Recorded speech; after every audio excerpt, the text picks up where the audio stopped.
సుమారుగా 1947 నుంచి కూడా చూసుకుంటే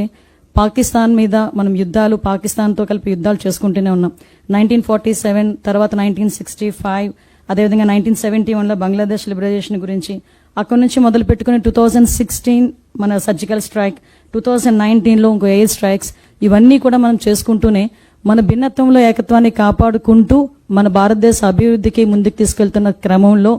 భారతదేశంలో ఏది జరిగినా కూడా ఎక్కడో చిన్న ప్రాబ్లం ఏంటంటే దాన్ని మతానికి, కులానికి ఆపాదించేసే పరిస్థితులు ఎక్కువగా కనిపిస్తూ ఉంటాయి. అంటే ఈరోజు జరుగుతున్న